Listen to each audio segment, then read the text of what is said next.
100%. You are, when you finally remember who the fuck you are. Yes. When you remember that you are one with the all that is. Yes. You are one with source energy. 100%. Like, you are not just the skin suit. You are not just the labels that people categorize you as. This is what I love about plant medicines, because it helps people to remember who the fuck they are, but then on top of that, realize that all the petty things that we are so insecure about, like, oh, like, I wonder what my boss thinks about what I said in that meeting, or, you know, like, I wonder if I should have done this for this person and that. At the end of the day, I realized the biggest answer that I was looking for was the answer to life. Like, what is the point? Yes, and for me, I found that the answer to life was love. Like, if I send a text, I will send it from a place of love. If I speak to people, my intention is coming from a place of love or a place of evolution, because it's ultimately the purpose is. Like, if you evolve, you're growing, you're actually expanding, and this is what life is about. We're actually meant to be... I freaking love the LifeXpanded podcast.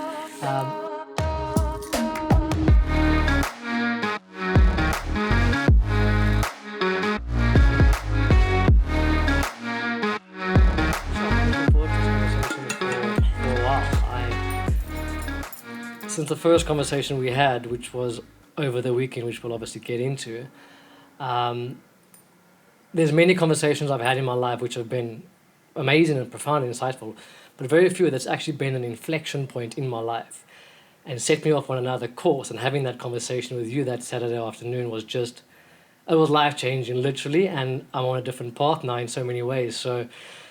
So much to unpack and chat about, but thank you, first of all, for that conversation and for the one we're going to have now and for being here today. To chat about this. Yeah, ayahuasca.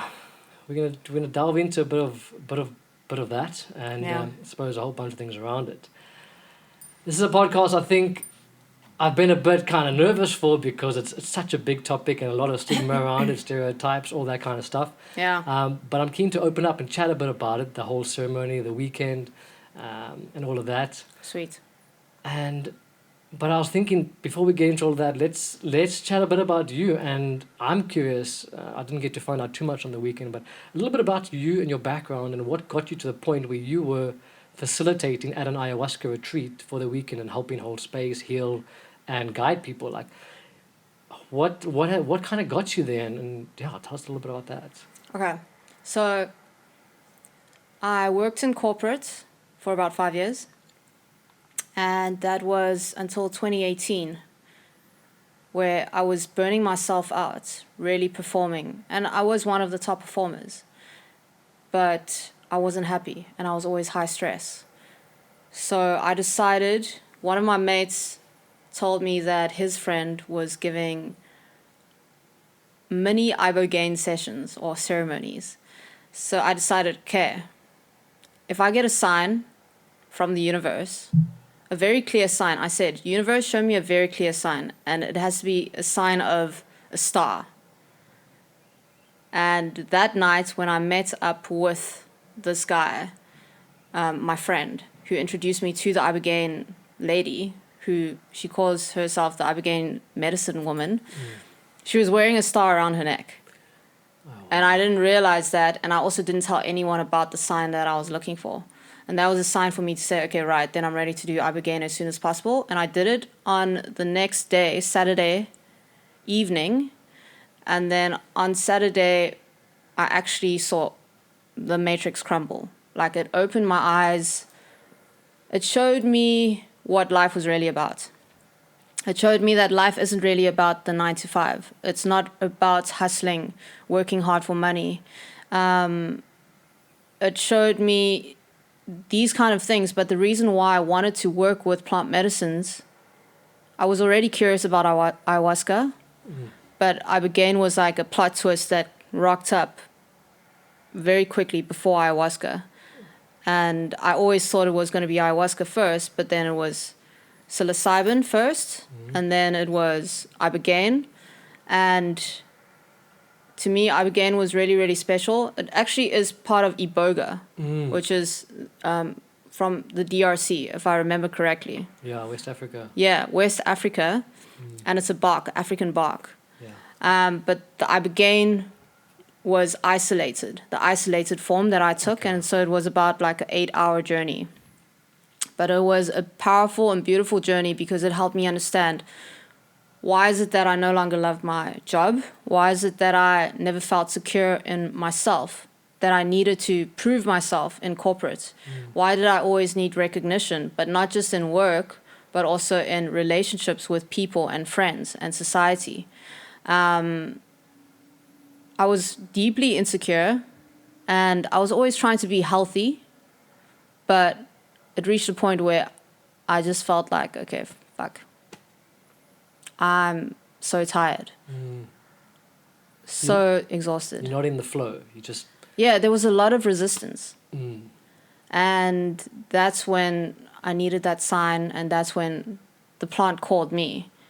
Because I didn't go out looking for Iboga again. I didn't even know it existed until my friend told me, hey, have you ever heard about this? And he didn't even take it. He was too scared to take it. Yeah. And after I took it, it still took him a few months before he was ready to work with the plant. Yes. But anyways, the plant medicine was freaking awesome, a great sense of humor.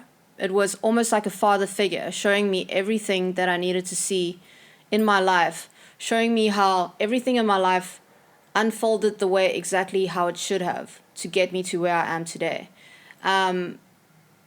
And it helped me actually look deeper into my life. Like, why did I become a person that needed so much recognition? Why did I become a person that thought money was so important that I would be willing to work long hours at the office? And pretty much what I noticed was, it's not just deeply entrenched in the programming of how my parents taught me what a good life looked like. It was also what their parents taught them, what a good life would look like. And their parents and their parents, etc., which goes deeper into society's deeply entrenched, conditioned beliefs.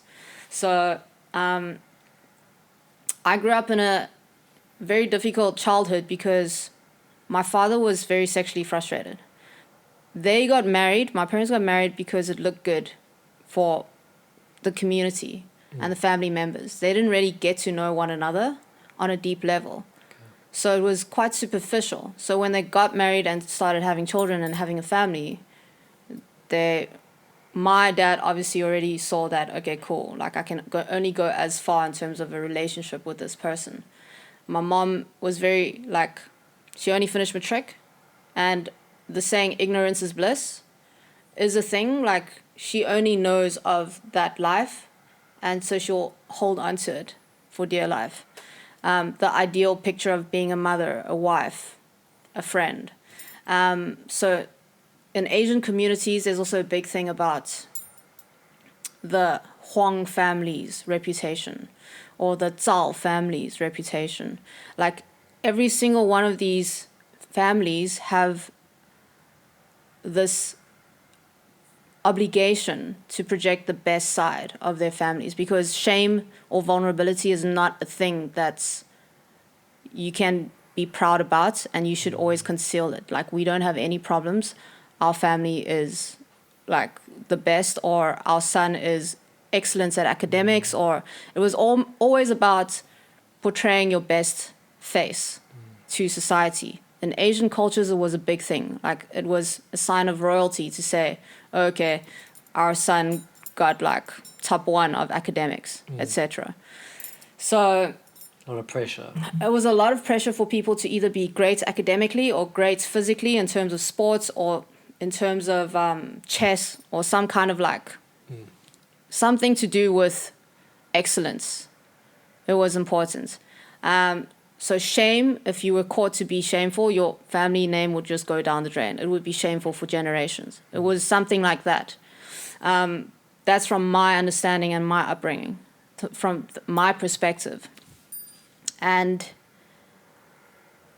that's why when my parents had issues in their marriages, my mom will choose to not see it, like suppress it, because from her upbringing, even though her parents were loving, she was still in a society where people weren't openly speaking about how they really, really felt. But I'll just like go back into my childhood where, so my father was a sexually frustrated man, got caught cheating on my mom many times, and my mom still chose to stay in the relationship because she believed we're in a foreign country, because they came to South Africa in 1988. And it's about survival in a foreign country where you don't know how to speak English. So on top of that, like I was in the womb, 1988, they rock up. I was already taking on that stress because there's a very interesting podcast between Gabo Mate and Aubrey Marcus that they had about 3 years ago about addiction, why people have addiction. I love Gabo Mate. Yeah. He's so profound, and the childhood Exactly. stuff speaks to me because once you realize it all goes back to childhood. Exactly, because your mom, if she goes through like stress or if she's having an argument with someone, that stuff goes through the placenta to the child. 100%. And Dr. Bruce Lipton in his book, The Biology of Belief, it's so interesting how he talks about even from 3 months before conception. Exactly.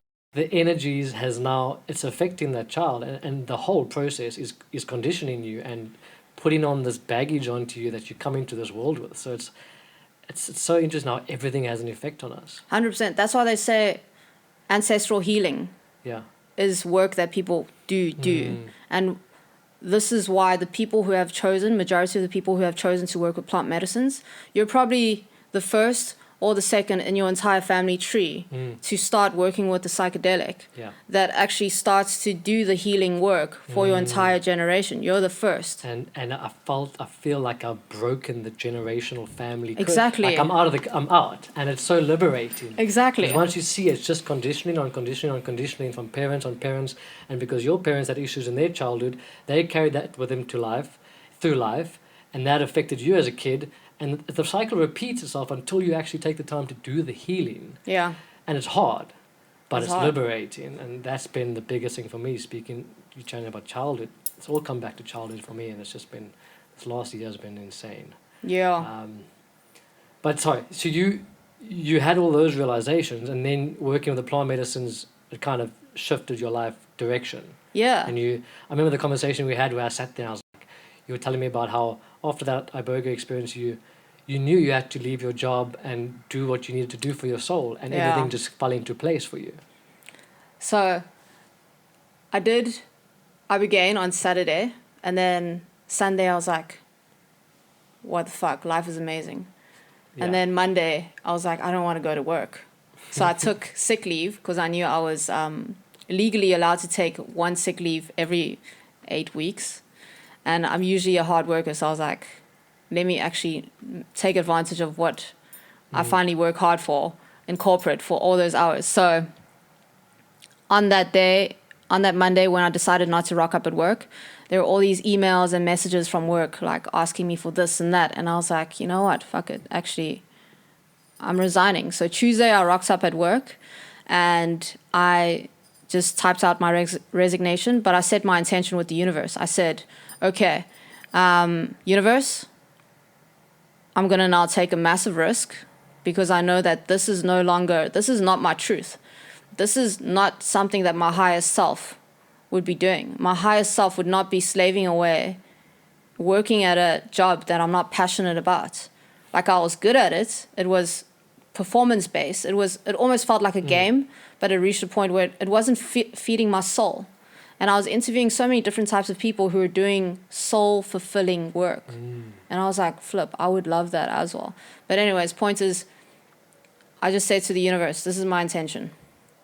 I'm going to resign, and I would like for you to help me and get me gardening leave on top of like 1 month salary. And that's exactly what I got. I honored my truth. I honored my soul because I got to see that what life truly is about, it's about living. It's not about existing and not about working every single day and waking up like a robot, needing to be fresh at 8 a.m. or 9 a.m. to be exactly the same level of awakeness or alertness because maybe I didn't get enough sleep the night before. But anyways, the point is, I didn't feel like being a robot, going into work, same hours, every day, putting in the work, majority of my waking hours, that was about 70% of my waking hours, spent at work doing what I did not love. That was me existing. And then I still had to ask for permission to take leave or holiday. And usually it's only for like a week or 2 weeks. And I'm slaving away every month, doing my best for rewards and for salary increase. A little bit of leave, yeah. A little bit of this. Exactly. It's like a little carrot dangling there once in a while. It's like... Yeah, the system is... Exactly. So it felt like that's what a... It felt like a life that wasn't in alignment to who I was. I didn't have a backup plan. And I was like, okay, universe, I'm just going to fully trust and just resign because I cannot be in this office anymore. As in like me physically sitting at the office typing my resignation, I felt like I don't want to be here. It was also like at the same time, your energy becomes very sensitive to bullshit. Like you can see more clearly. Yes. And I felt in the environment, there was a lot of stress on the floor because I was working on a sales floor. So everyone was always chasing performance and, you know, like trying to close contracts, whatever. It was always that, but it wasn't soul fulfilling. That's another thing that... Sorry, I should have stopped that again. It's another thing that I've realized on this journey is when you haven't started opening yourself up and becoming more sensitive, it's easy to block out all the stuff that you know is actually not great for you. But once you start opening yourself up and you become a bit more sensitive to all of this, you physically cannot be in certain situations anymore. Your whole aura, your body rejects it, your soul rejects it, and you can feel on a deeper level that it's just not serving you. And you can try and ignore it, but the more you work with yourself, the more you heal yourself, the more you become more in touch with yourself. It becomes, you have to follow your truth eventually because that's the only way forward. Yeah. And I like what you said about that because in society we've been conditioned to be very good at numbing how we really feel or like numbing the truth. Yeah. So the food is a big one. And we're constantly chasing flavors. We're constantly chasing stimulation, like stimulating flavors, as in like, ooh, Krispy Kreme's is out, or the latest like Burger King is out, or whatnot. Yes. To a point where it's like, what are we feeding? Are we feeding like something here that can be filled from within? Or are we trying to find external stuff to feed us? And this is why I also worked with plant medicines because I would say I'm a recovering food addict. Okay. Definitely 100% improved. But I'm never a finished product. But the plant medicines changed my life 100%. Big time. Massive shift. The food addiction forced me to think about deeper things. Why am I feeding myself all these things and then I feel like shit afterwards? And I realized it was the deep stuff that I needed to look at, which was, okay, cool. Sexually frustrated father who was sometimes very inappropriate with me. I was a child, very unaware, unconscious. At the end of the day, I saw my parents as God. They were my caregivers, my life givers. Like, as a child, they were my God. Like, I don't have a choice. I don't have a say. And when they conditioned me to believe, according to what they got taught from Asian communities, the Asian culture is that there's a thing called filial piety. It's called Shao Sun. So no matter what, you have to respect whatever your parent says. No matter what they say, you don't question, you do. No questions asked. They are right all the time. That led to a point where I had to do a lot of things that I didn't like, but I had to force myself to believe that I love it because I love my parents and I honor my parents and shit like that. That has created generations of suppression, repression, and anger, especially in the Asian communities. Like, a lot of trauma and a lot of anger and resentment. So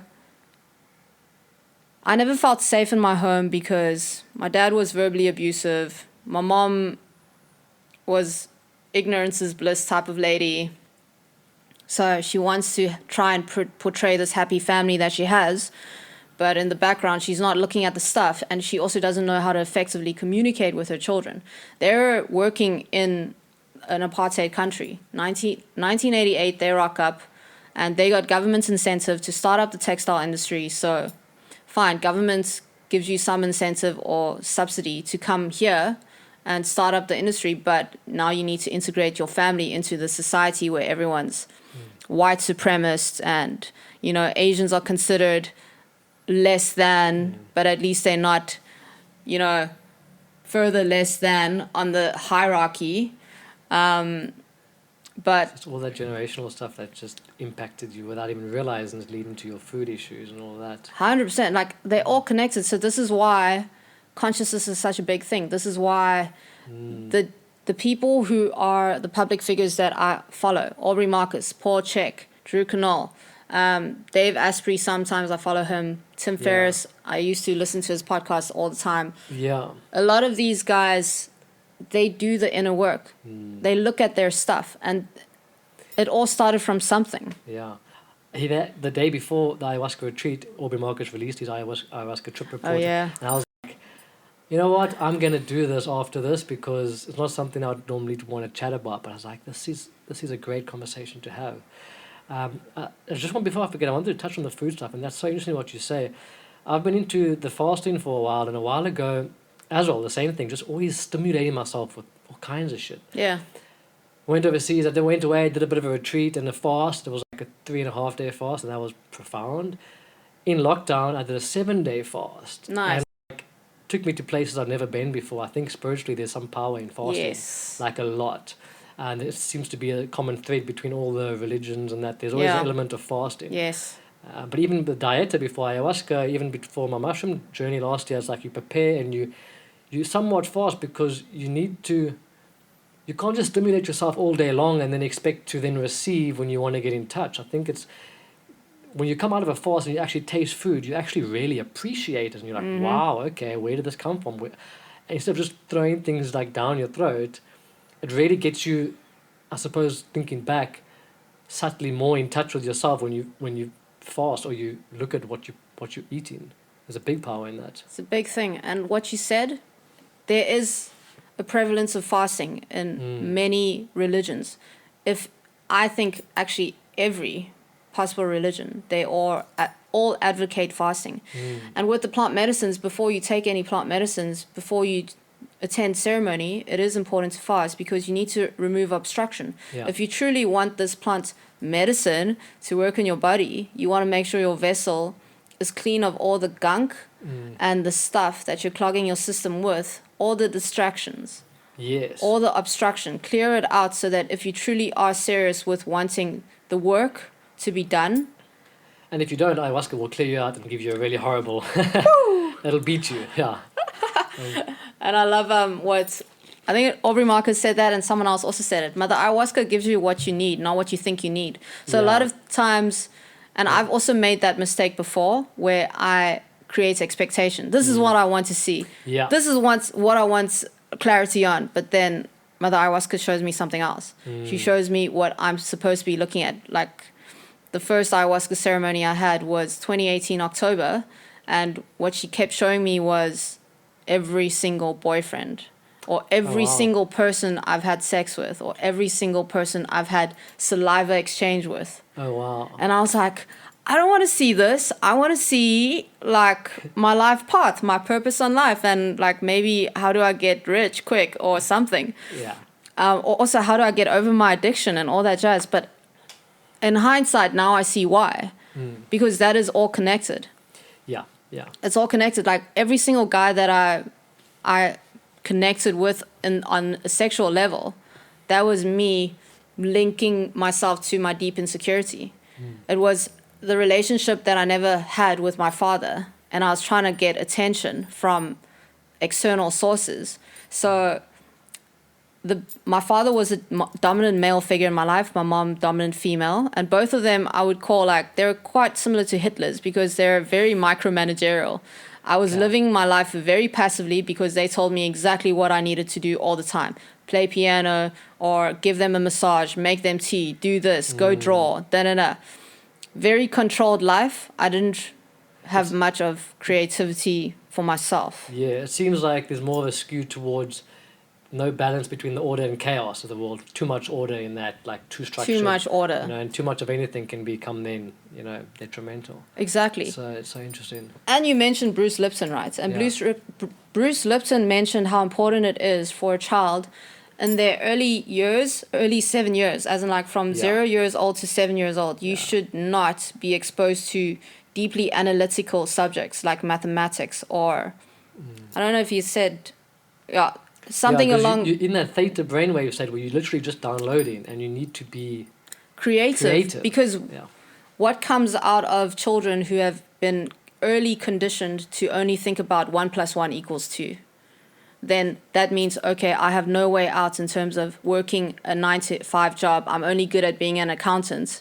So the rest of my life, I will now take more training to be a senior accountant or get promoted or, you know, like try find ways, but then there's no like possibility, infinite possibilities. And this is why I believe it is so important to have a child be exposed to creativity type stuff like art. Music is very powerful. Dancing is a very good one.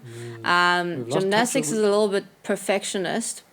So I notice a lot of people who come out of a gymnastics background, they do well in terms of engineering and like deeply mathematical subjects. There's a culture somewhere, I think it's, if I'm not mistaken, Japanese or somewhere, where they allow the kid to know like, formal education before like 11 or something. So your first part of life, you're just allowed to play and be creative and all of that. And it creates a lot more of a holistic human being. I love that. I didn't know I that. don't know if it's Japanese. I know it's some society where they allow kids to be kids. And I think that's so profound. We're just putting them in these systems, which once you realize, and it's just what we're doing to the kids these days is insane. Exactly. It's literally insane. And now with all the stuff in the world, it's child abuse, it's literally. 100%. And you know what? Like, whoever is listening to this podcast, if you know what Darren is talking about in terms of this culture, I would like to also check it out. So let us know. I heard it on a podcast somewhere. Must have been somewhere, but it was really interesting to hear that. And it makes sense because it all comes back to childhood, and that's my biggest realization with this journey I've been on this last year. And it's been tough because I've also had to face some shit that happened in childhood that I should never have been exposed to, and carrying that, not realizing that, carrying that shame and that guilt and that baggage with me through life, thinking there's something wrong with me. And once you start doing the deeper healing, it breaks you open and you realize we are all perfect inside. We just carry all the shit with us. Yeah. And that's where my journey started, because I was also deluding myself with life and been on the somewhat spiritual path for a couple of years, so interested in this whole field, but having more of, I suppose, the ego involved and all of that, and not really, you know, living it, but having an interest in, especially in the plant medicines for years, and the ayahuasca, and being like, okay, I want to go to the Amazon, I want to go do ayahuasca there, and having that whole thing happen. But yeah, last year happened, and that was just insane, and it basically stripped away everything. Lost my job from March till December. So did Tara. We had to, like, financially it was a problem. We had to take a hard look at ourselves and be like, everything was being stripped away, and it was just, it was tough. It was so tough, and I'd been wanting to do a proper ceremony, because I've done like a lot of psychedelics in my life, but more in the recreational scene, and wanting to really experience it, obviously listening to all these amazing people like Aubrey Marcus and Paul Chek and all these guys and the psychedelic research that has been putting out there now, and people are realizing that these aren't drugs, these are powerful healing modalities. Yeah. And I set the intention to the universe. I was like, I really wanted, somebody contacted me and said, have you ever done a 5-gram mushroom journey? I'm like, no, but I've heard about it. I've heard about Terence McKenna talk about the heroic dose, and I know that's fascinating me. Lo and behold, listen to how crazy this is. So I went to a yoga class. This was August last year, and I'm like, fuck, I don't know what I'm doing in my life. I don't have a job. I'm running out of money. All I know is that I want to go and experience this. So one of the yoga teachers was talking about a day retreat, and I was like, for some reason, I need to go to that. So I quickly asked. Another guy heard me asking. He's like, oh, you must go do a mushroom journey there. I was like, what do you mean? Like, no, they do these mushroom ceremonies. I was like, okay. And so I found out the info at that place, the retreat, and then I contacted them, and then the next month me and Tara went for that psilocybin journey. And that was also hard to put into words, but one of the most difficult things I've ever experienced, because that tore me apart. Like, I suffered, and I cried, and I felt the pain that I inflicted on others, and like the pain of the collective, and just I walked out of there a broken man, to some degree, like humbled, like that medicine just, and that was towards the end of last year, and then, but it cracked me open. Yeah. And it was so beautiful with the ayahuasca, because ayahuasca came pretty soon, and I'd wanted to do ayahuasca, and my best friend Hilton, who you met as well, he had done a journey, and I was always skeptical about who's facilitating it in South Africa and how is it all done. But Yeah. I'm so glad we did it with the people we did it with, and I would trust them with my life. Just call him the wizard. Like, he's amazing. He's the best. But sorry, so where I was going with that was the childhood stuff, and realizing I was living this life, and I'd caused a lot of harm, particularly in my family, and just, not being perfect, but realizing that why do I have certain patterns? Why do certain patterns keep coming up in my life? And reflecting on that, being like, fuck, I'm fucked up. Maybe I'm just fucked up in my head.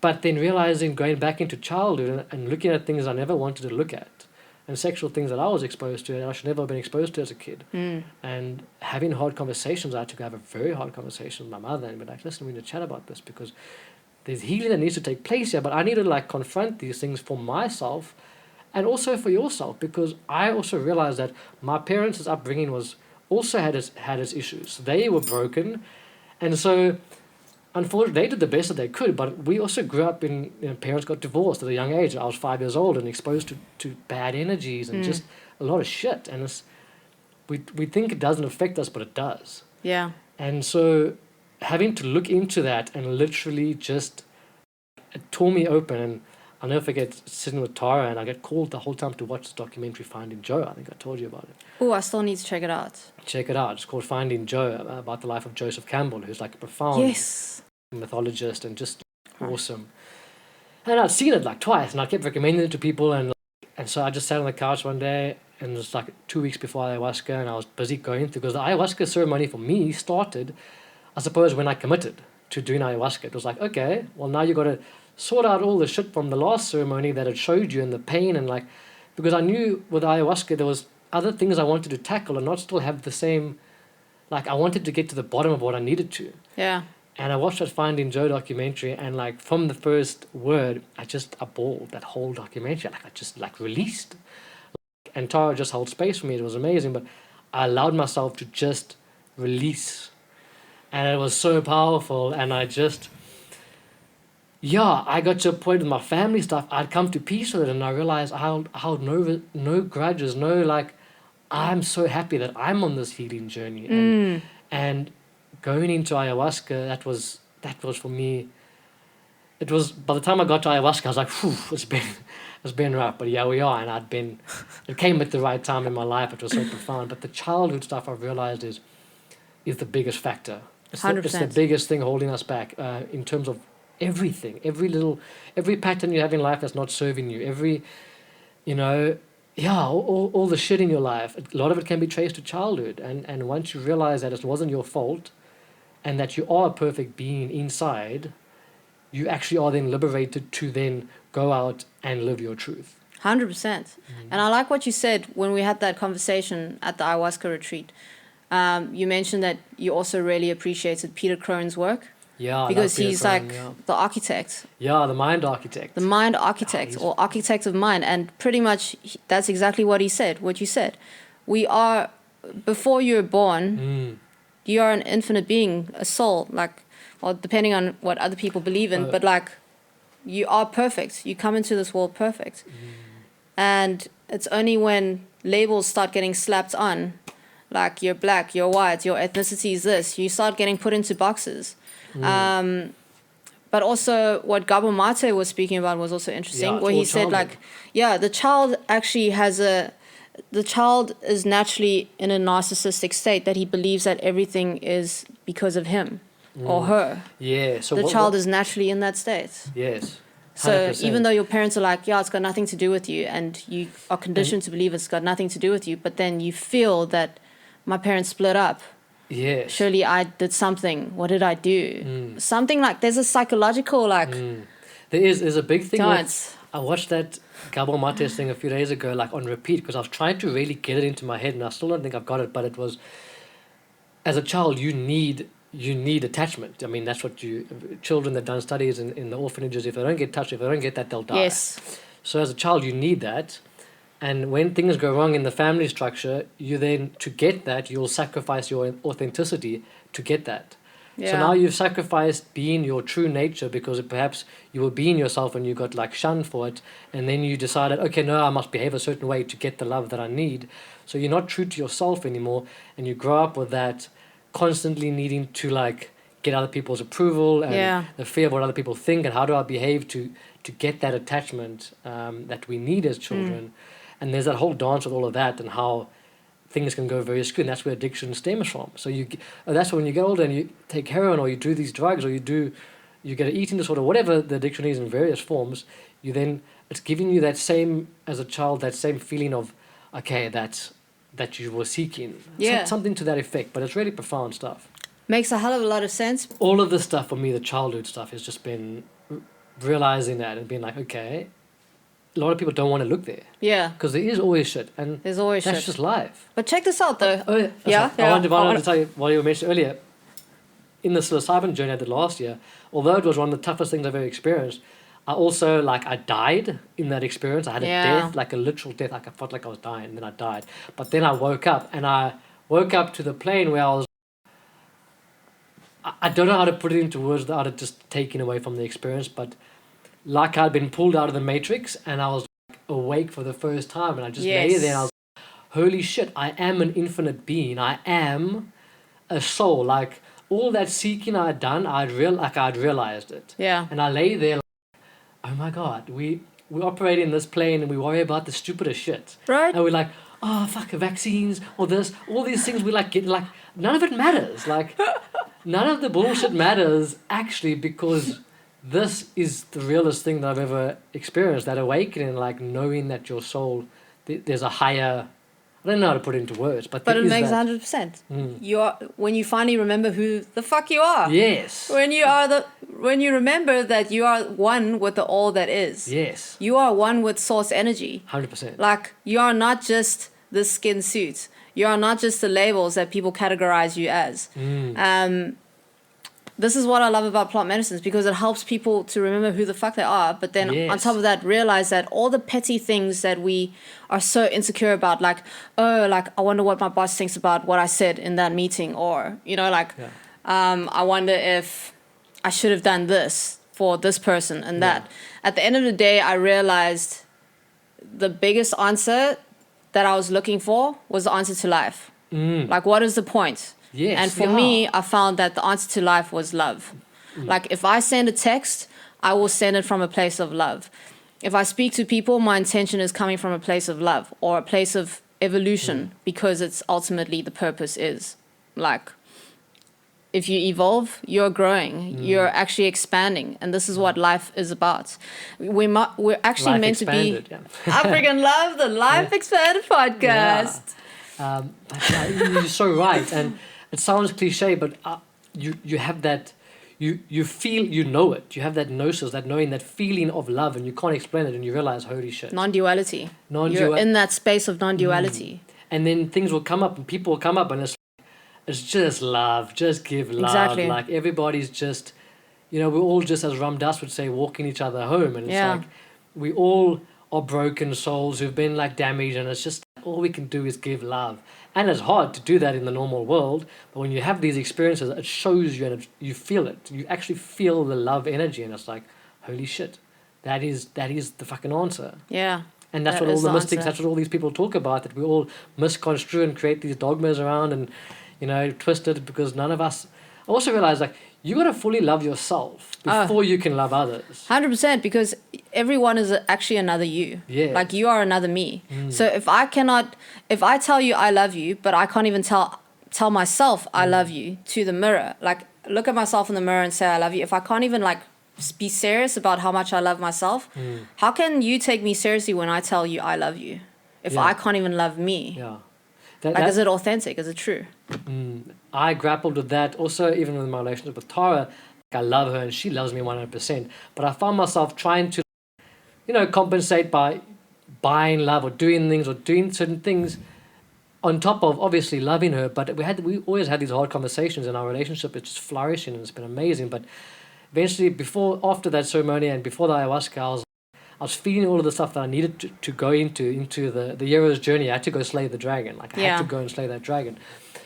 And I said to her, I was like, I got to go through all this stuff. So you need to give me some space because I need to, like, the love that you need from me, I can't give you until I love myself. Good. So I have to figure out my shit. Yeah. And go into that darkness, because we all have the darkness inside of us, the shadow aspect, as Jung talks about. But I was like, I need to fucking sort this shit out because I'm deluding myself with all the shit I'm doing.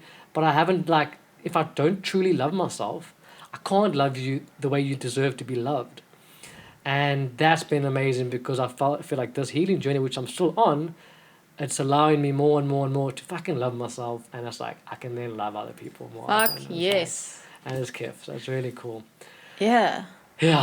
How awesome is it that your soul chose to work with plant medicines? Because plant medicines most definitely made my life extraordinary, as in magical, as in like not boring anymore. Yes. Now it's way, way, way magical.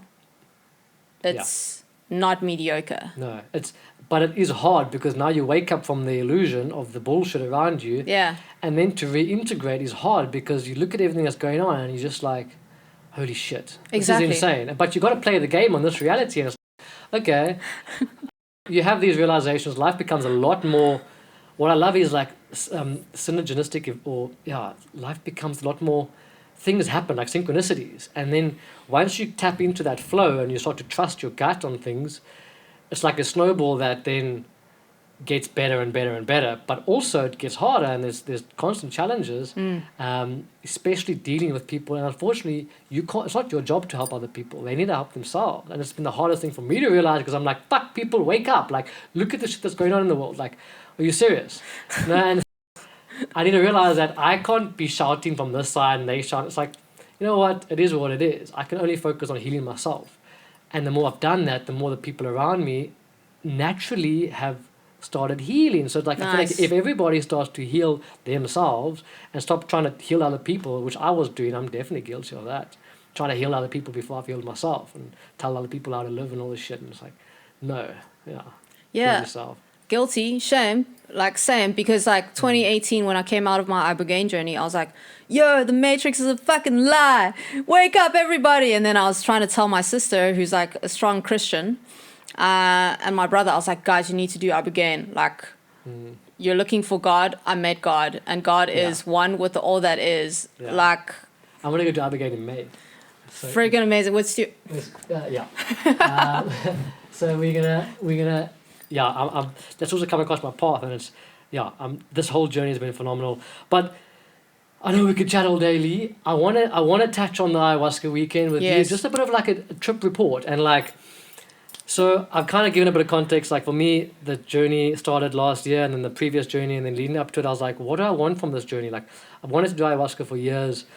I want to, like, what's next for me? Like, my current career isn't really serving me, and it's getting to a point where I don't want to rely on the system anymore. Like, I want to be completely independent from the system, but also, like, what can I do that's actually beneficial to the world? And, you know, so what next in my life? Like, life's been chaotic and it's been crazy, and it's like, okay, what next? And that's kind of the intention I went in there with. But yeah, leading up to it, so it was a Friday, Saturday, Sunday event. We got there the Friday late afternoon. We had this ayahuasca ceremony Friday night and Saturday night. Getting there, meeting all you guys was pretty quick, you know, quite overwhelming. Meeting a group of people, the place was phenomenal. You're out in nature. Basically, straight into ceremony. So there's no sugarcoating it in ceremony. There's no like, you get your buckets, you get your mattress, you're in your area, you're prepared for a night of, you know, ayahuasca. And to get into what ayahuasca is, I'm sure people can do their own research, but it is a psychedelic, I suppose, experience. It's a mixture of, if I'm correct, 2 plants from the Amazon, the chacruna leaves and the ayahuasca vine. It's chacruna and I forgot the other name. Yeah, there's another one with the DMT leaves, and then there's the ayahuasca vine, which allows the DMT to be ingested orally because it blocks those I forget the words. Yeah, they need to be cooked together. Yeah, so they cook together to create this brew that you drink. Yeah. And it's amazing because out of like 100,000 plants in the Amazon, the masters figured out, I think they used the plant spoke to them to create this brew. Exactly. So it's really powerful. The ayahuasca spirit's really powerful, and I want to get into that as well. But so you drink the brew. I want to can I let you a little bit explain about the ceremonial space? So how it works. Yeah. So obviously with the ceremony started the moment you decided to hit up the shaman to say, I'm ready to work with it. Then you start to maybe dedicate your diet now. What are you willing to give Mother Ayahuasca? Yes. In terms of removing obstruction from your body for her to give you your healing that you need. Yes, yes.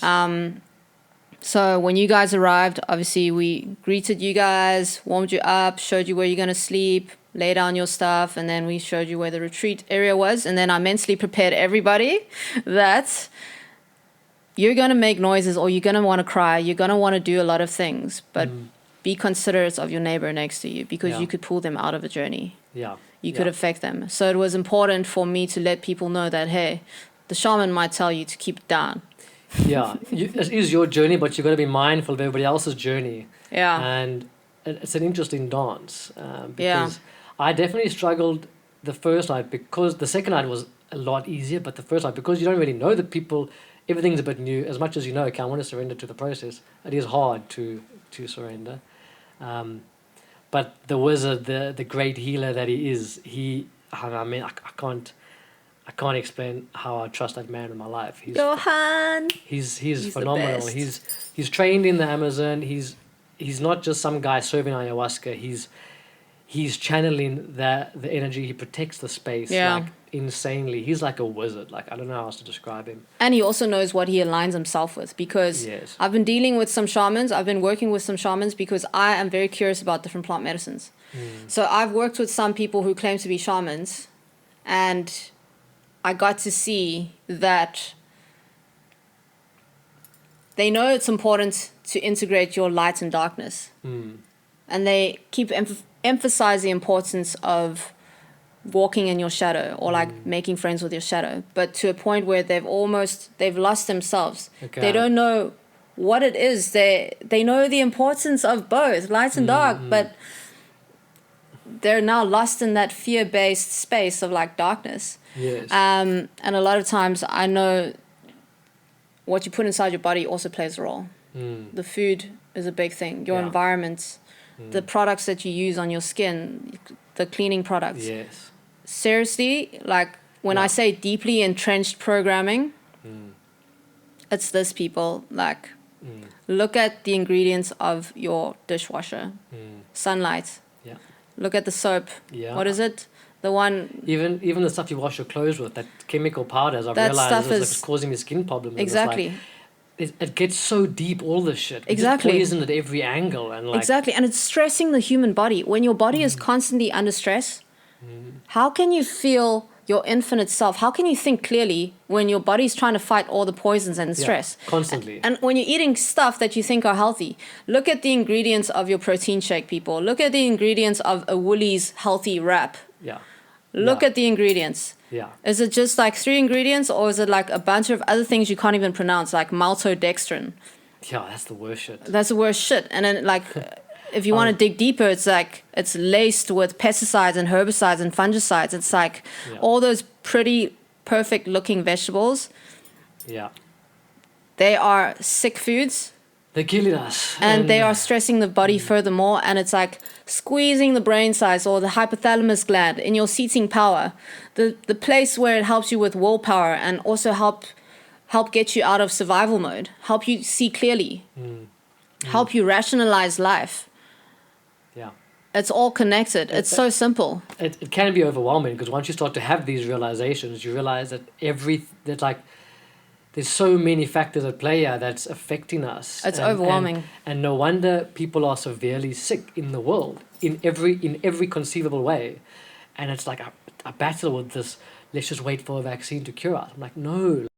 People need to start taking the healing back into their own hands, and this is what this journey is all about. It's like healing on all levels and realizing that this human body is the most powerful thing. Yeah, actually. Intelligence. Stop giving that power over to pharmaceuticals and governments and take it back and realize that everything is having an effect on you. Like food, the chemicals, even the EMF exposure. That's That's another hectic. That's a whole other interesting topic. on its own. Yeah. Before we go off, let's.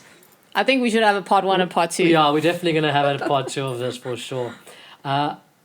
So night 1 of the ceremony, there's a ceremonial space where you guys sit and you have like the altar, and there's a blessing of the space with the tobacco and all of that. Gridding, protection, and then also calling in the guides. Calling in the spirits and calling the in God and the angels. Exactly. And all the different, like, Pachamama and like all these spirits. And it's like, it's so powerful. The condor. Yeah, the jaguar. And like calling in these spirits who are there to then work with you. And then, you go up and you have your cup of ayahuasca and then you get relaxed back into your space. And I suppose shortly afterwards the ceremony starts and your hand starts with the Icaros and starts channeling, and that in itself is just oh man, I found my days for days afterwards just like getting that, and then he starts and it's electrifying. But the ceremony for me, like I remember sitting there and there was a guy, two spaces next to me. And like almost immediately he started purging and crying. And I knew he had a lot of healing. Like he was going through a lot. It's like, wow, like I just hadn't even really sat down, and this guy, like, it's amazing how quickly the medicine starts working through you. But night 1 was interesting for me because I as much as I said, okay, just surrender to the process, surrender, I think a part of me was battling to fully surrender. Like, do I need to shit myself? Am I going to vomit? What's happening? And I did do a bit of purging. I had to go out the ceremony space, and that in itself is also like a trip, like walking out to the toilets and seeing the stars and Mother Nature. Like, for me, if I touch it on the archetypes, Mother Ayahuasca over the 2 nights showed me it's like harsh, destructive energy. Like, Mother Nature will fuck you up if it wants to. That chaotic element, the chaos of nature, that element with the wind, and like I realized, like, we think we can just control this. Mother Ayahuasca will eat you up alive if it wants to. Exactly. Realizing the power of that. And the second night I had the more like nurturing mother, because at the same time it gives us life. So the first night I had more of that chaotic experience of like, this is a powerful medicine. This is, it's difficult to put into words, I mean, with any of these things, but having that experience, and one of the things I took away, which I think I'll share, is realizing that I think because of my previous experience and going through the suffering and like almost expecting to just suffer more, and it's like no, okay, you've started working on yourself. You at some point you can also hold space for others and actually help heal. And I've always been into, like, I've never thought I can do any of like the stuff or heal or help others, but I had this weird realization where it was stop doubting yourself and hold space for others. There was somebody like really having a hard time next to me, and I was just told me hold space for them and send them, like, literally send them love. It was the weirdest thing to experience, but looking around and realizing I don't have to lie there and suffer. Like, at some point you can also help in the world. And I had that realization. And then obviously speaking to you the next day about that kinesiology, all the answers came to me over the weekend about how I can like help the world. Amazing. But that was phenomenal. It was a tough experience, but it wasn't as bad as I supposedly thought. It was, definitely the psychedelic journey, but it was awesome in many ways. A bit unsettling, but I left there, with a couple of questions, but afterwards, obviously, having integrated a lot of what I experienced, that was what came to me. And I don't know if there's anything else from night 1 that you want to add about the ceremony before we move on to the rest of the weekend. Well, from day 1, you were telling me, well, actually, it was day 2 that you were telling me, but about work that you already started doing, the forgiveness work or the reconciliation work that you started doing before you arrived at the ceremony, because you wanted to make sure that when you now come in for the healing, you're working on what you really need to work on. Exactly. Yeah, that's what happened before the ayahuasca ceremony, all the hard conversations I had to have, and with my mother and my brother and my father and family, and just not trying to heal, but just trying to shine light on things that need to be spoken about. And that's the only way we can heal. And a lot of that happened. And it was great. And then being at the weekend, it was like I'd moved through that. And the ayahuasca was like, okay, I'm going to show you now what's next for you. So getting after that ceremony, we went back to the farmhouse. We had a soup. I was so hungry because I think I took the diet pretty seriously. Good. And then I slept really well. Another thing, actually I'll touch on that on the second night, but the second day for me was one of the probably, this is another thing, and I know I have said it, but the ceremony is not just the formal ceremonies. It's the whole experience, either side of the weekend and the whole weekend and every interaction, every conversation. Yeah. And that second day was really powerful because we did the San Pedro, which is more of the, it's so interesting looking at this symbolically, with even the mushrooms, it's more of like the phallus, the masculine energy, the cactus, the San Pedro, it's more of the grounding. Like a father figure vibe. Father figure vibe, yeah. So it grounded you. We had some San Pedro, the vision board in nature. I could do a whole podcast on that. That was understanding that nature speaks to you, literally speaks to you. It gives me goosebumps.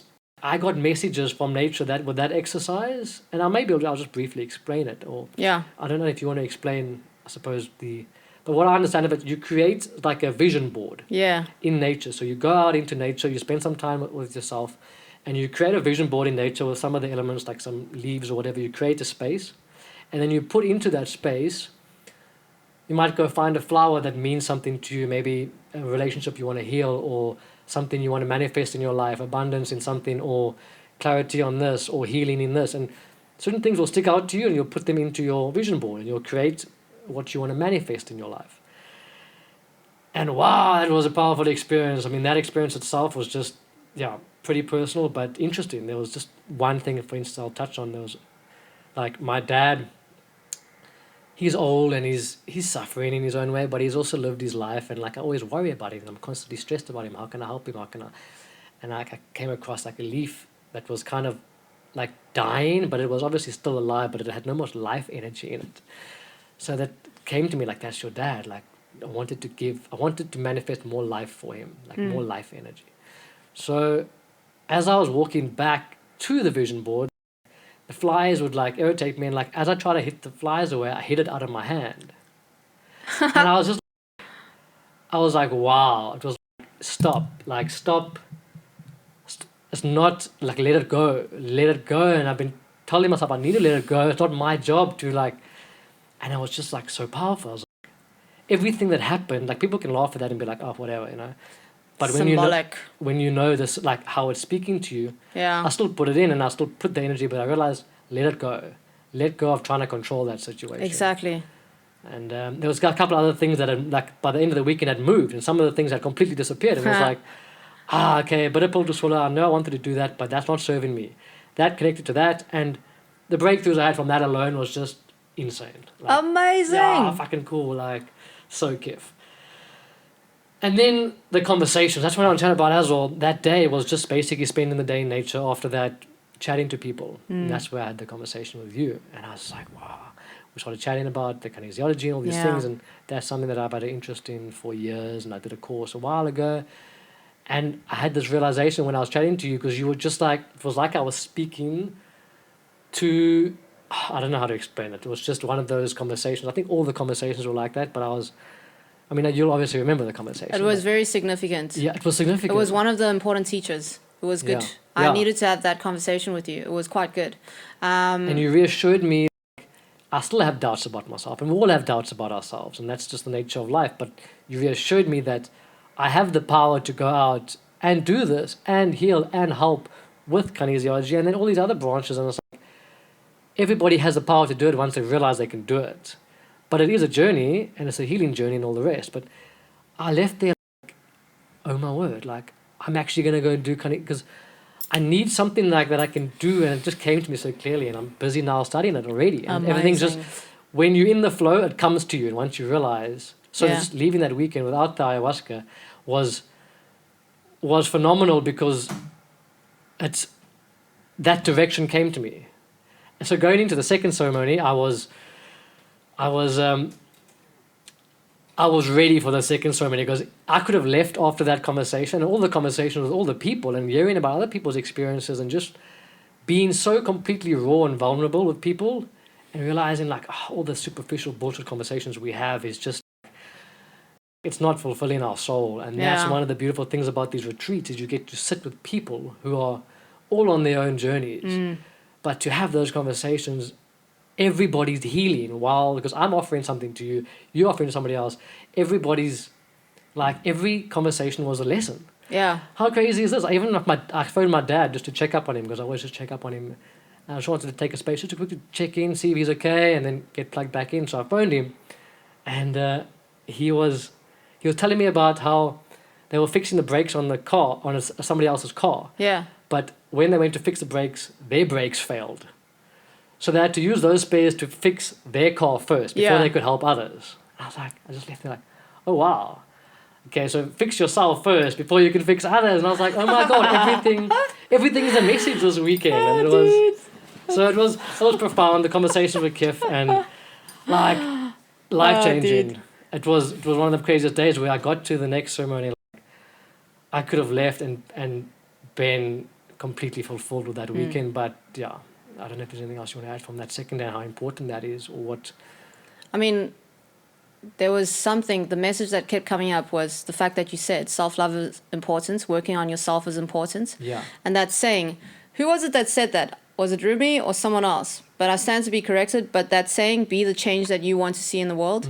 Yes, ayahuasca is amazing. Yes, psilocybin has amazing healing powers. And yes, you see so many people who are broken or deeply lost or insecure or confused, and you believe that this is what they need. But the thing is, you can't tell them that because that is their yard. They have their available tools, and you have your yard. So this is what I had to learn. And I realized, okay, cool.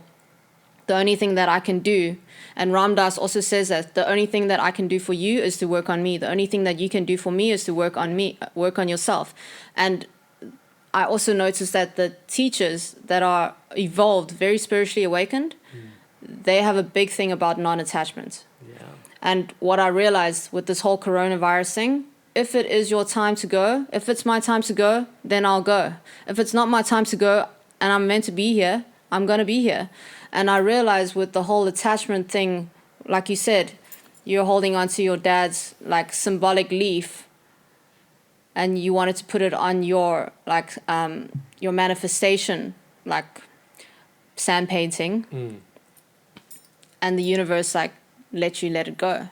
Yeah. Because when you're so attached, attachment is what actually creates expectation. Attachment is actually what creates possibility for pain. Even though there's also like being attached to having, I was attached to being the best kinesiologist in the world. Okay. I was attached to being a mother one day. I was attached to sacred union. Yeah. And then recently I realized actually being attached to those, it's destination happiness. Thinking that if I have it, then I'll be happy. What about right now? And then I realized actually everyone is ever evolving. Everyone is ever changing. My best friends that I thought were going to be my ride or die for the rest of my life, they've become different people. They want different things. Some of them don't know what they're aligned themselves with in terms of light or dark, or, you know, it's like you can only love them from a distance. And that's all I do. I love them from a distance. I give the help that I need in terms of protocols, but my energy, I know it's true. It rings true when they say you are the 5 people you spend the most time with. And I choose to strengthen the work that I'm doing in terms of, I know what I align myself with, and that is bringing people more inner peace, bringing more people joy into their lives, bringing people more back into their bodies in terms of helping people realize that helping people remember, actually, you are majestic as fuck, a sovereign being. You are infinite, and you are one with the all that is. Remember who you are. That's like what my mission now has been. It's like, I know exactly what I'm here for. Yes, I know we have childhood traumas, and that made us who we are. That made me have the accent that I have now. That made me like athletic, because I wanted to be strong, because I felt weak as a child or as a girl who was vulnerable and never felt safe from my parents. It made me who I am today, and I've learned what I needed to learn. And that's why I posted something about, I'm tired of like actually constantly looking at my traumas. I'm ready to stand in my truth. But it's important to look at your traumas first.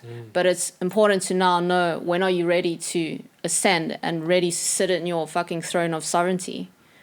Yeah. That's it. That's what I feel like for me has been so like yes. I had to go into that shit. I couldn't delude myself. Like you can't like shortcut the process. You can't bypass spiritual bypass. Yes. You have to look at your shit because it makes you who you are today. 100%. You have to like you said, you were going through the guilt and the shame that was actually not yours to have. It was the stuff that you were taking on from other people. Yeah, 100%. Yeah. And just touching on the non-attachment thing, it's so important, but it's so hard. Like you can see other people suffering, and like you almost instinctually want to be like, this will help you, but you can't. It's not your job, because also it's very powerful stuff, and it's not for everybody. It's not for everybody. And they have to choose it, and ultimately they also in this life, and they have their soul progress and lessons to learn, and they have to do their thing as well. And letting go of that, because I was guilty of that, wanting to I'd learn something new and want to tell everybody, you have to do this, you have to go try this, and be like, you know what, let that go, just do yourself, and then people actually get interested in so letting go of that, I was like, oh my god, the stuff is so powerful. I know people, it'll help them, but that is completely their choice to do, and letting go of that, it's difficult. Yeah, but now you're doing a good job by working on you. Yeah. And your evolution. That's all you can do, especially now. And I realized, last year I was angry, honestly fucked off, with this corona shit and the lockdowns, and I realizing I'm a sovereign being, and I have certain rights that I should never be infringed upon. Yeah. I've had an interest in history, and I looked at stuff, and I was angry at the world. I was like, how can people accept this, all this stuff? And I was like, you know what? Let it go. Let it go and just focus on you, because if I'm adding that energy into the system, I'm not exactly helping. 100%. I can't fight the system with the same tactics the system is using. I can't be like, rah, rah, rah, fucking wake up people, look at this bullshit that's going on, look at all the, it's let it go, try to do what I can, and ultimately you can only focus on yourself. And then if everybody starts to raise their vibration collectively, we can then shift the trajectory of where the current state of affairs is going. Yeah. So that's been powerful to realize. It's hard. I do have my days where I'm just like, Lord, give me strength. All this shit. But Ben shadow banned off Instagram a couple of times. Fucking posting false information. But anyway, Lee, second night. Let's tap into the second night. Oh, second night. I remember you though. You were like, the first time when you and Tara rocked up, I already saw your guys' light. You guys were coming from a place of heart open.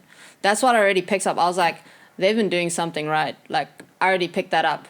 And then when I spoke to Tara, I think it was second day, I was like, dude, so awesome that you guys as a couple chose to come to the retreat, but chose to be in the separate sides, separate ends of the room, because it's so important to know that, yes, you want to do this work, but you are ultimately doing this work for yourself. Yeah. Yes, you're coming to a retreat together, and it's great. But when you think you're doing the work together, then it almost takes responsibility away from you fully. Yeah. And also, it takes your energy to another person. You separate your energy. And that is why I remember you were really concerned. Yeah, so just touching on that, we've realized, I've analyzed relationships over the years, and we've been working on ours, but realizing that you have to be a sovereign being as well. You have to be independent, because if you don't work on yourself, you can't be the best version of yourself to ultimately make the relationship work. Yeah. So many couples and relationships just kind of get entrenched in each other, and then they lose their own identity. And especially with the plant medicine, I always obviously want to nurture and worry about Tara. Is she okay? Is she but ultimately she needs to have the experience that she needs to have. And if I'm lying next to her in ceremony space, I don't want to be distracted by her experience to some degree, because I also need to have mine. You need to focus on you. Yeah, and so in our first ceremony last year, we did the same thing, and it worked out great. So we did the same thing this year. But because she was physically not feeling too great, I was genuinely a bit concerned. Yeah. And then the second night, there was a bit of a heavy energy, and she left the ceremony space, and then I was struggling to let go, and that's when I still asked you, I was like, is she okay? And you were like, focus on you. And I was like, okay, I got to do that, because I know you guys know what you're doing. But it's important, I think, in life, in general, you have to, unfortunately, if you don't put yourself first, the relationship will fall apart. 100%. If you put the other person first all the time, you build up like resentment, irritation, all these small things, and if you don't address it, it does manifest as, and that happened to us, and we had to have a hard conversation, but like, you know what, actually I need this, and I need this, and this is how, okay, and it's a constant work in progress, but it's I'm happy with where we're at, and the fact that we can come to a retreat and do that, it's really cool. But yeah, I was still battling to let go of, is she okay? Yeah. In that second night, because second night also, yeah, Johanna, I remember he said, he's like, I can only protect you in this space. Yeah. And unfortunately with this work in medicine, there are sometimes other energies that will try and come in or try and be there and try and infiltrate the space, and I actually had an interesting encounter with that.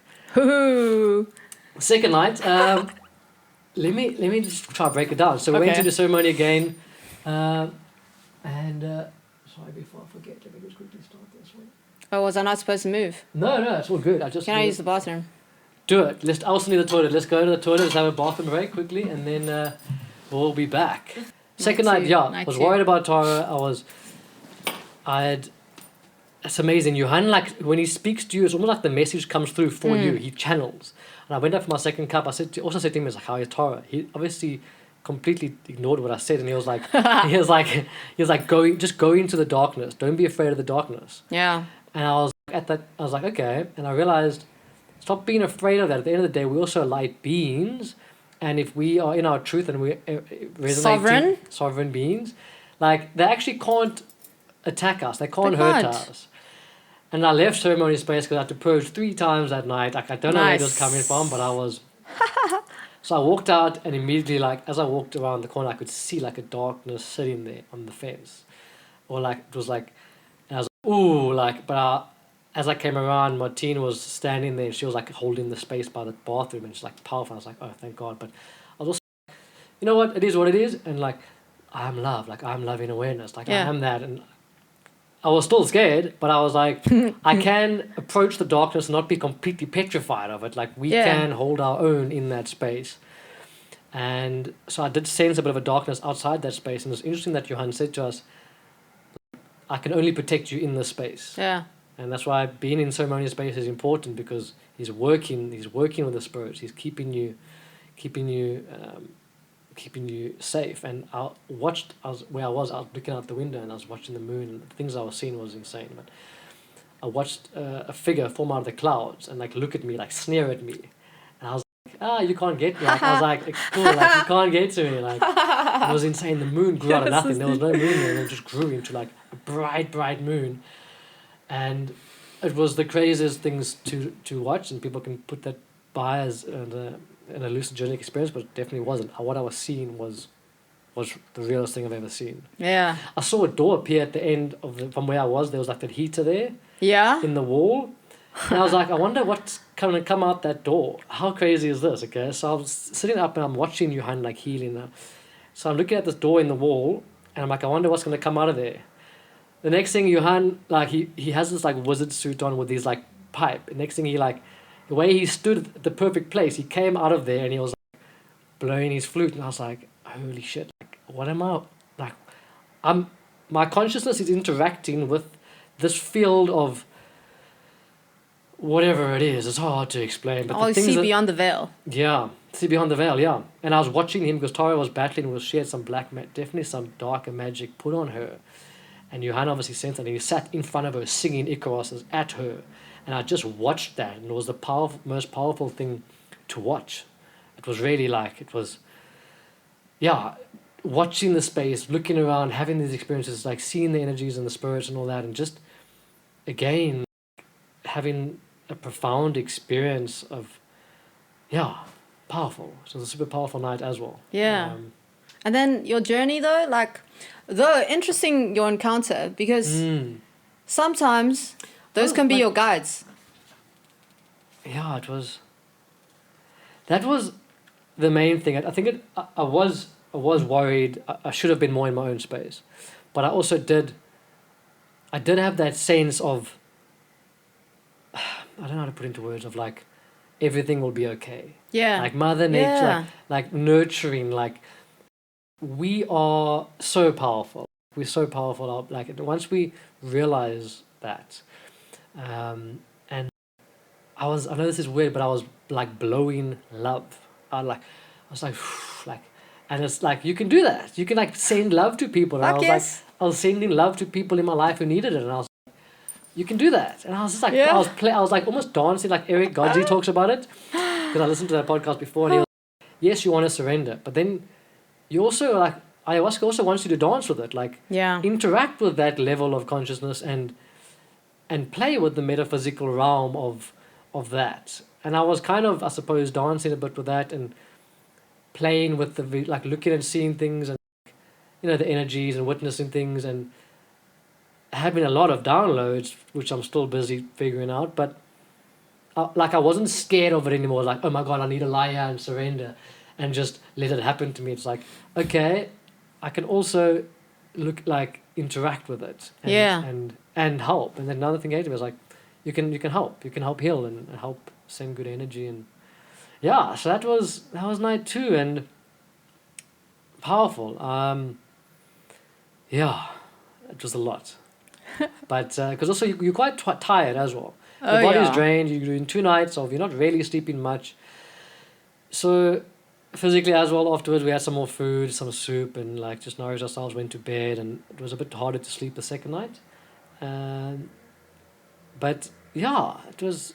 Anything else from the second ceremony that I'm trying to think? It was so profound in every way. Like even the way he works the room with the Icaros, that in itself is an experience to just be in. I don't know how to explain it. So with the Icaro, sometimes he'll specifically stand at the end of someone's bed to sing it for them, because energetically he can see that person needs it. I mean, at one point, at one of the ceremonies I was at, this girl was like, yeah, it almost sounded like you're very, very loud. And he was like, yeah, because it was for you.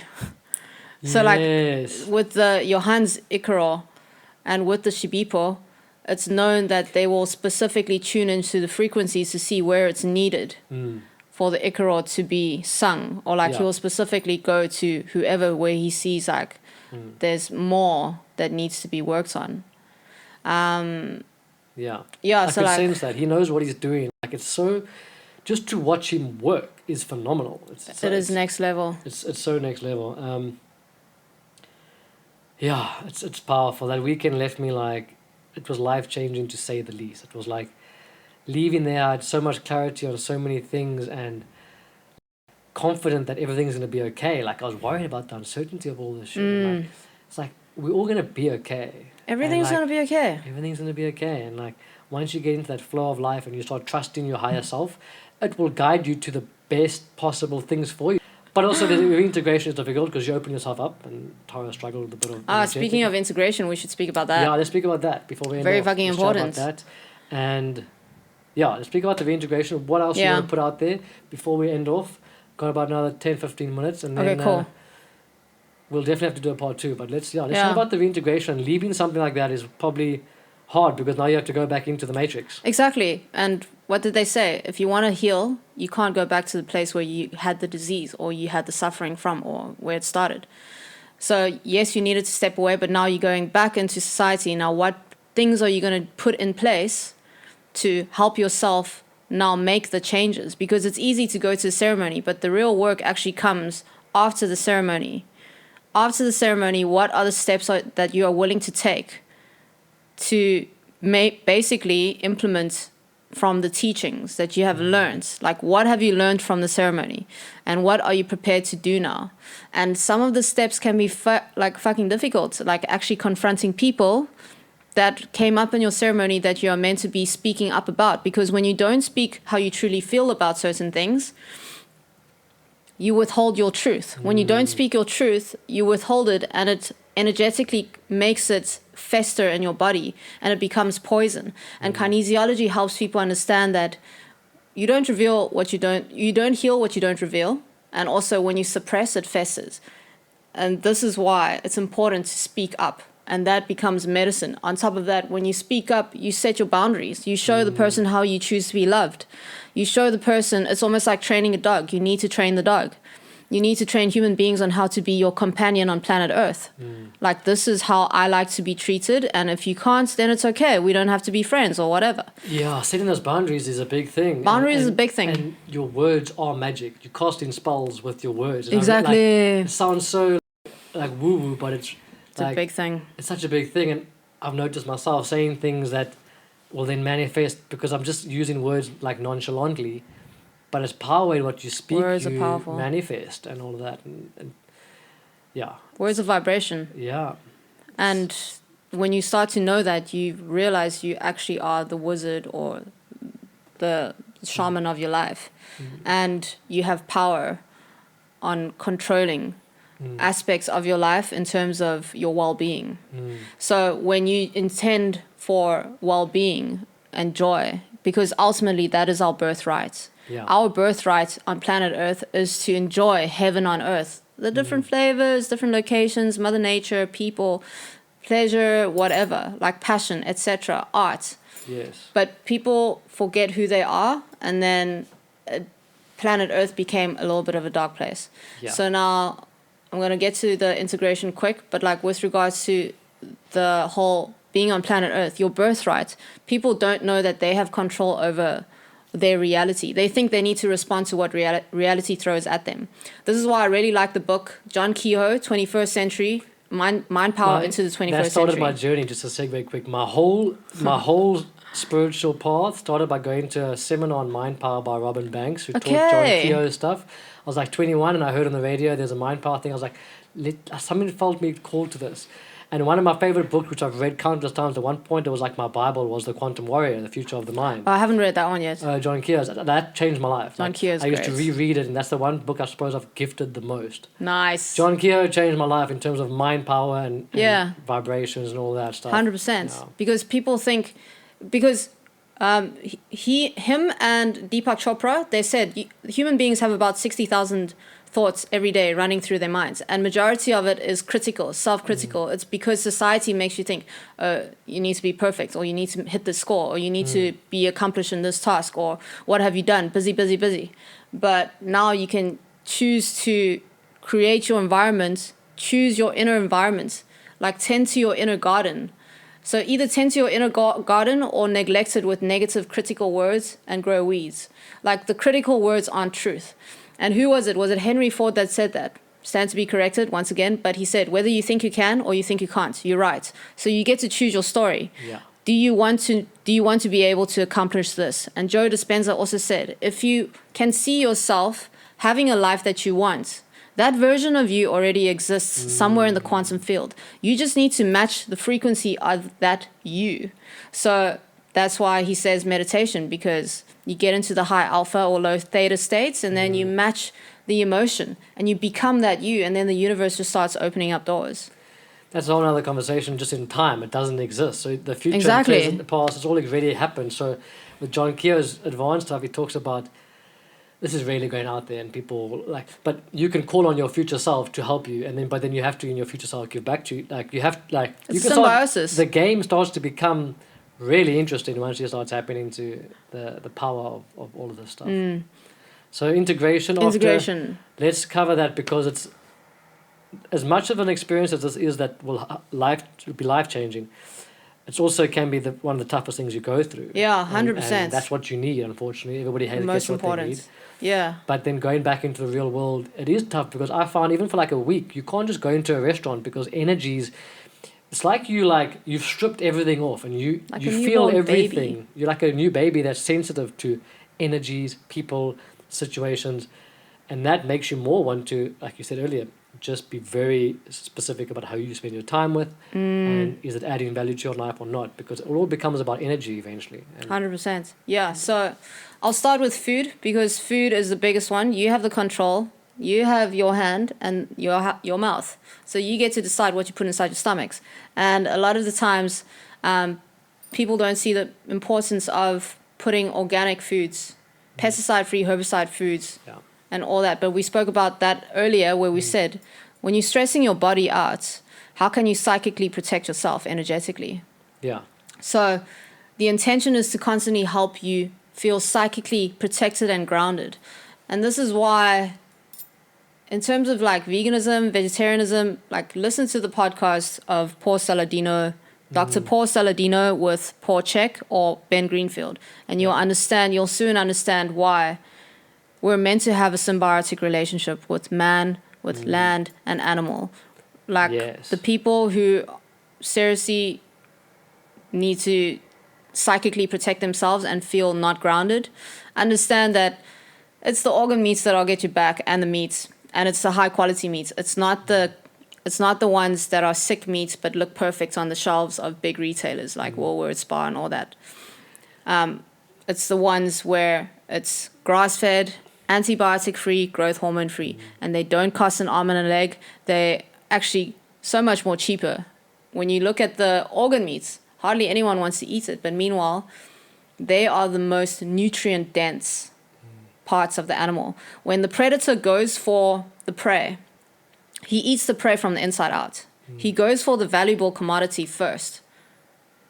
So check it out, guys. If you want to psychically protect yourself, understand like you can bless the animal, you can thank the animal, you can sage, or you can play high frequency music, but also thank the animal and call in your guides. That's definitely another whole podcast for me. And like I've been on the vegan journey for a good 5-6 years, and I'm also listening to these people like Paul Chek, and that for me veganism became an identity. It became like another version of, oh, I'm better than you, or you need to eat vegan, and I've realized that I'm done with the labels. I don't subscribe to that anymore. It did change my life in many ways. My health was shocking, and 100%, it has its place. But I've also realized that it becomes a cult. And it becomes like you lose yourself in it, and you lose touch with, like certified health nurse said the other day, it's like life eats life. And it all becomes about giving, like when you are going to consume animal, make sure it hasn't been through, don't support the unethical shit. Exactly. Don't support those factory hectic farms. Caged ones. No, know where you're getting your sources from, and then bless that, thank the animal for giving you what it's giving you. Yeah.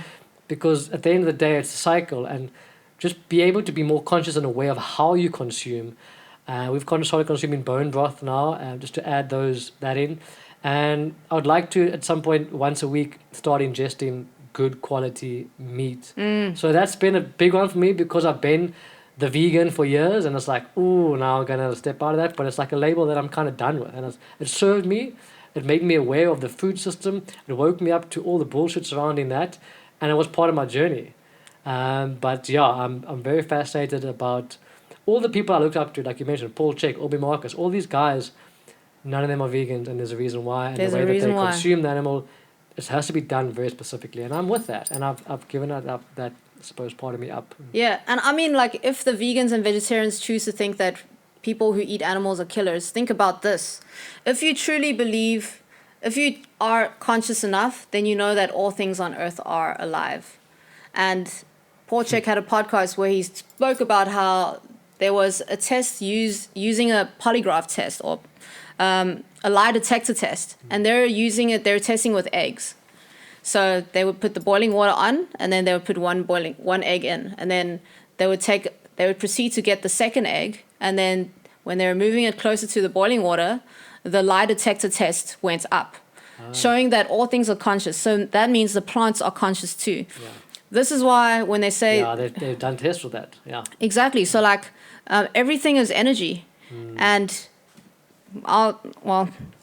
you can just Google that. Yeah. Dr. Joe Dispenza. Yeah. Ask him that. There was an interesting podcast I listened to where they talked about, there's a guy who's studied in plants, and he attached these electrodes to his plants. Yes. And he converted it into music, the signals that they were sending. And when he gave the plants more love and more attention and all that, they produced more harmonious music, frequencies. Yeah. So everything is alive. I mean, look at all these plants, the psilocybin, San Pedro, they all have their own spirits. Exactly. All of these things we ingest in every form, everything is consciousness. Alive. So it is breaking down that, but also it's just being conscious. I think the food system has gone really far badly, which promoted the drive towards veganism, which I think is great. But it also tends to sway in the more ideological kind of way.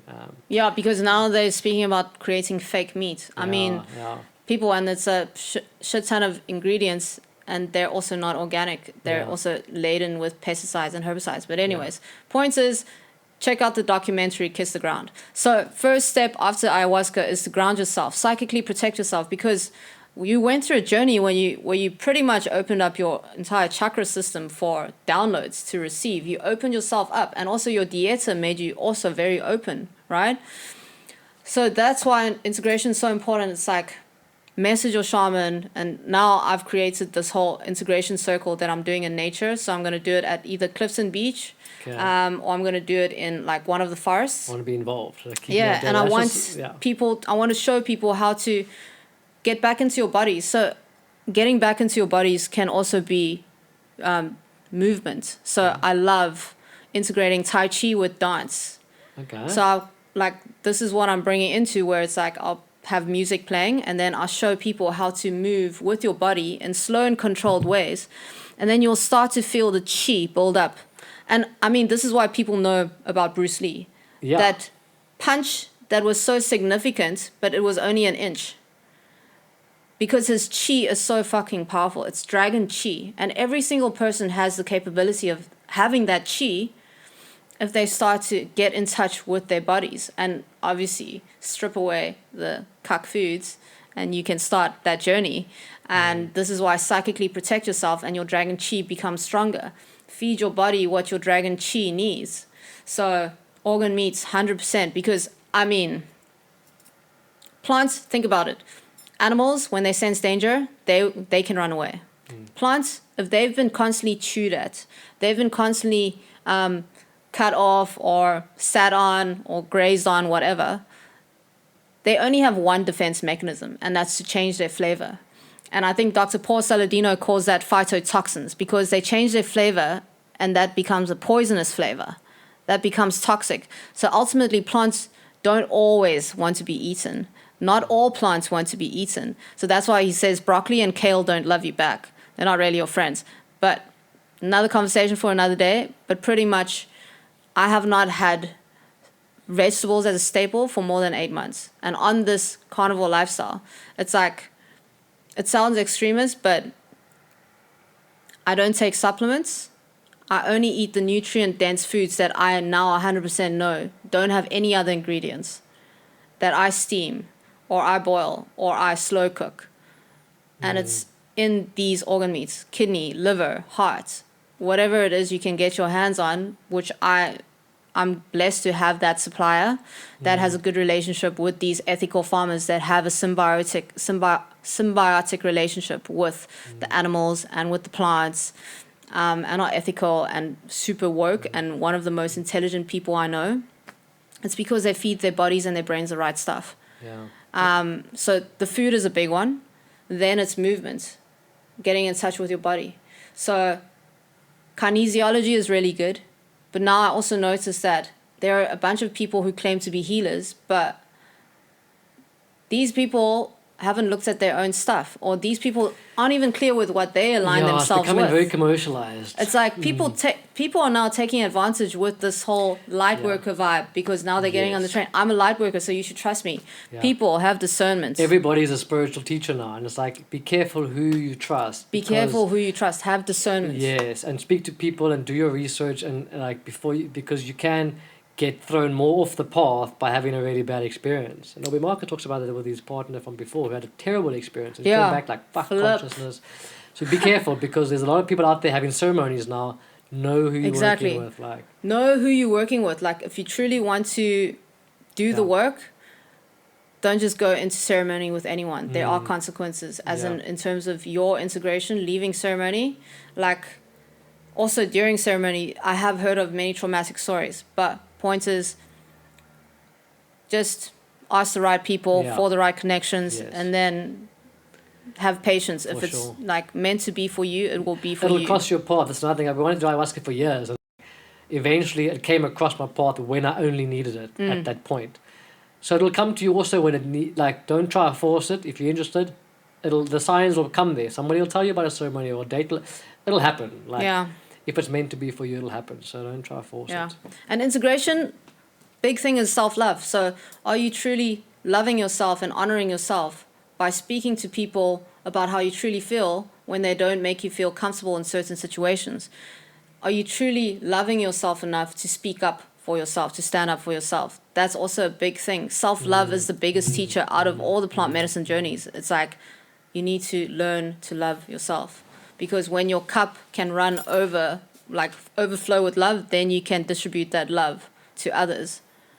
Yeah. So I guess like those are the three main ones. Like you can easily just get back into your body, get back to center, and also choose your surroundings. Choose who you surround yourself with. Are they helping you evolve?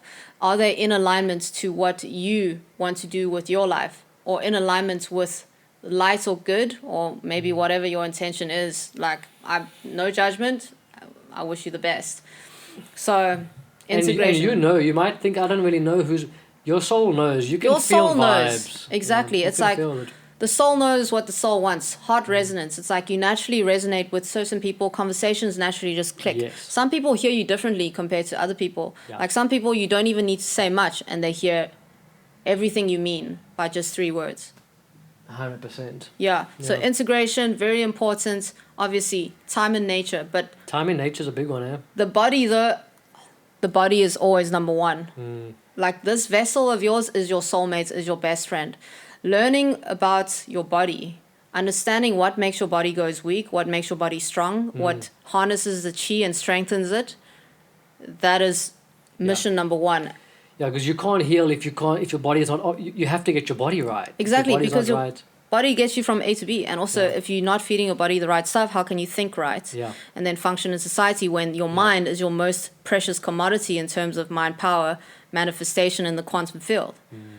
So body, number one, have a relationship. And this is what I've noticed in a lot of the so-called shamans and medicine people. Yes. They give these retreats and I ask them, cool, so like what foods are you feeding these people? And they'll say, oh yeah, like vegetables and fruits and all that jazz. And I was like, what kind of fruits and vegetables?